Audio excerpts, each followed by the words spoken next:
이육로, 김환기, 이종우, 백남순, 나혜석, 김창렬. 이들의 공통점은 무엇일까요? 한국을 대표하는 화가인 것은 알겠는데 그 외의 공통점이 무엇인지 혹시 여러분은 아시나요? 그 궁금증을 지금부터 알려드리겠습니다.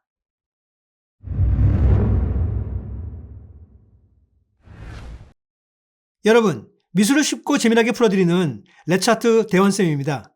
최근 한국 근현대 및 동시대 화가들에 대한 시리즈를 방송하다 보니 아주 특이한 의문이 떠올랐습니다. 화가들의 삶이 일반인들과는 많이 다르다는 걸 느꼈는데요. 오늘 미술을 보는 시간에는 한국 근현대 화가들의 엉뚱발랄한 삶의 뒷이야기를 알아볼까 합니다. 그리고 특히 그 중에서도 유독 파리로 유학을 떠난 화가들이 대다수였다는 점을 중심으로 한국 화가 그들은 왜 파리로 떠났나 편을 소개하겠습니다. 실제로 많은 유명 화가들이 파리행을 택했는데요. 제 첫 판단은 파리가 미술의 본고지라서 그런 것 아닐까라는 생각이 든 거죠. 특히 1950년대 한국 화가들이 프랑스에 많이 살았던 이유는 여러 요인이 복합적으로 작용한 결과입니다.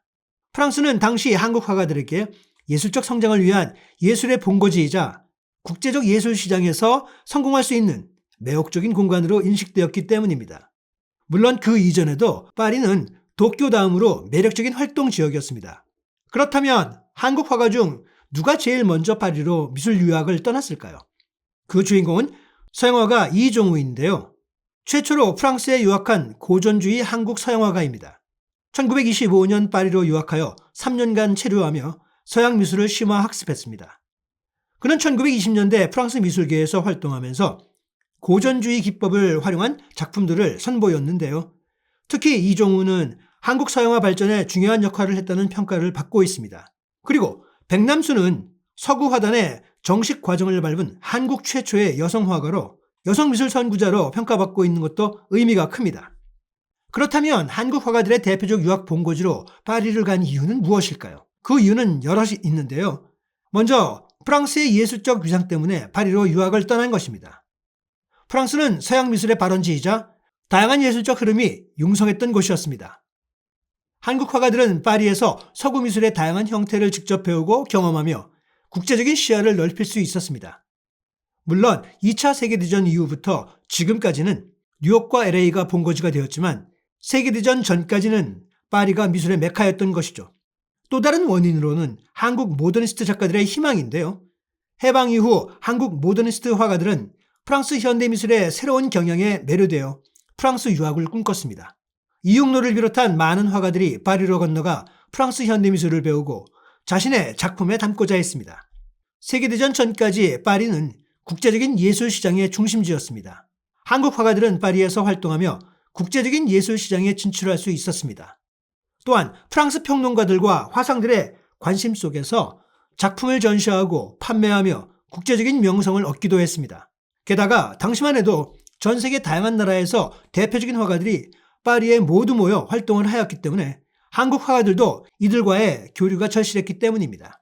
프랑스는 상대적으로 문화적 개방성이 높았고 다양한 민족과 문화가 공존하는 사회였습니다.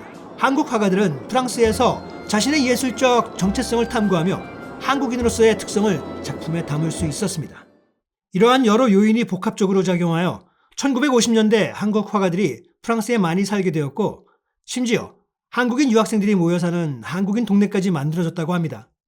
당시 프랑스는 한국 화가들에게 중요한 예술적 성장의 공간이었습니다. 한편 한국 최초의 파리 유학파 이종우는 사실 금수저 집안이었습니다.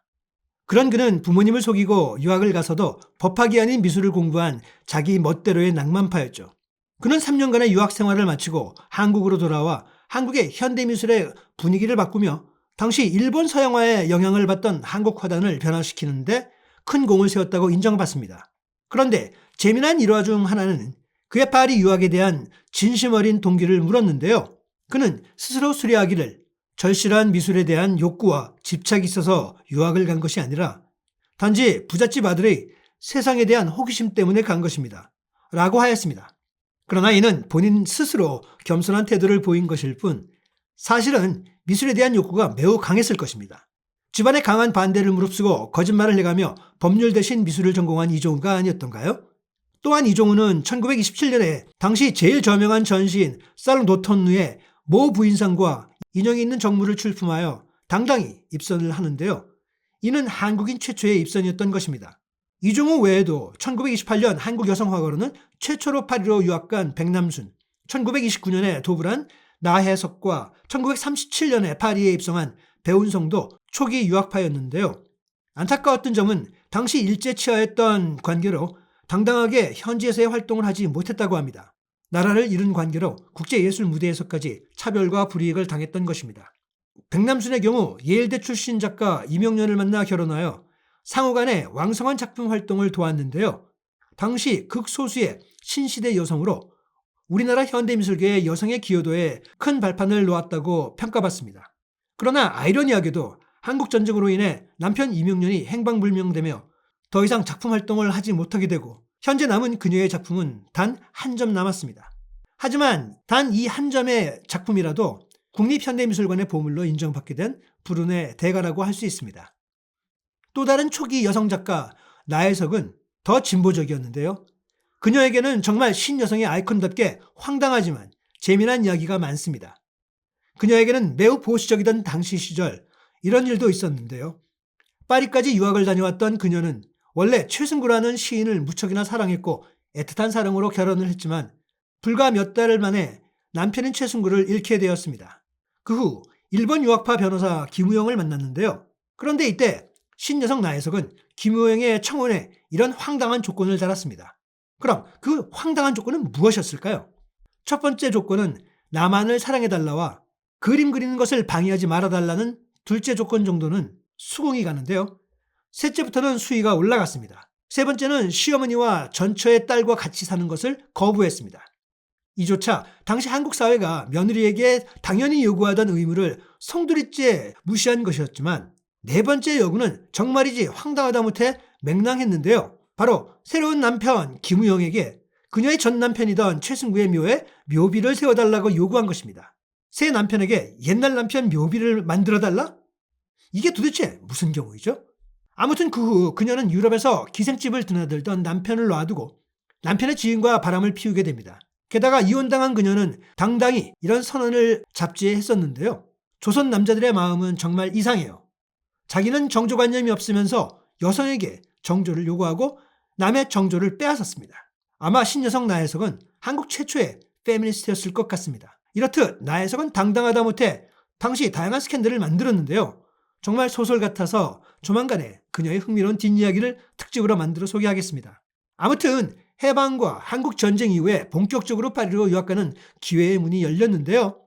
특히 과거 미술을 배우려면 동경을 가야 했지만 이 시기부터는 파리가 대세였습니다. 물론 이들의 일부는 한국으로 돌아와 당시 일본풍의 서양화 흐름에 영향을 주어 좀 더 개혁적인 서양 미술의 변화를 주는데 큰 역할을 했던 것으로 평가받으며 한국의 현대미술계를 이끌었습니다. 그런가 하면 이용노는 다른 유학파 화가들과 마찬가지로 이종우와는 달리 매우 어려운 유학생활을 했습니다. 이종우가 틈만 나면 캬바레에서 곤약을 즐기며 주말에는 한국 친구들을 집에 불러 고기를 먹으며 인싸로 살았다면 이용노는 유학생활이 편하지 않았습니다. 1958년 이용노는 50대 중반의 나이에 조국을 떠나 유럽으로 새로운 도전에 나섰습니다. 낯선 땅에서 그는 붓과 종이만 들고 12년 만에 국제적인 화가로서 명성을 쌓아 올렸습니다. 한국 전쟁으로만 알려진 동양의 작은 나라의 화가가 유럽 화단에서 이름을 얻고 자리 잡기는 쉽지 않은 일이었는데 말이죠. 하지만 모든 일이 순조롭게 이어지지는 않았습니다. 전쟁 때 납북된 아들을 만날 수 있다는 말에 속아 동독에 있는 동베를린에 방문한 게 화근이 되어 끝내 서대문 형무소에 수감되고 말았습니다. 그것이 바로 동백님 사건입니다. 그때가 1967년 그의 나이 64이었습니다. 60대 중반의 나이에 2년 반의 옥살이는 그에게 화가로서 사형 선고나 다름없었습니다. 하지만 그 후 핍박받던 한국을 떠나 자유롭던 파리로 이주하여 프랑스 미술계는 물론 프랑스 정부로부터 탁월한 그의 예술성과 문화에 기여한 공을 인정받아 그의 노년을 살게 되었습니다. 자, 오늘 영상은 여기까지입니다. 어떠셨나요? 이렇듯 예술계에는 상상하기도 어려운 엉뚱한 에피소드가 많이 있는데요. 여러분도 이런 에피소드를 들어보시면서 예술계 인물들을 좀 더 쉽게 이해가 되셨는지 모르겠습니다. 자, 그럼 다음번에는 또 어떤 엉뚱한 에피소드들이 있을지 기대해 주시기 바랍니다. 오늘 내용이 재미있으셨다면 구독과 좋아요, 알람 설정 부탁드립니다. 다음 시간까지 안녕!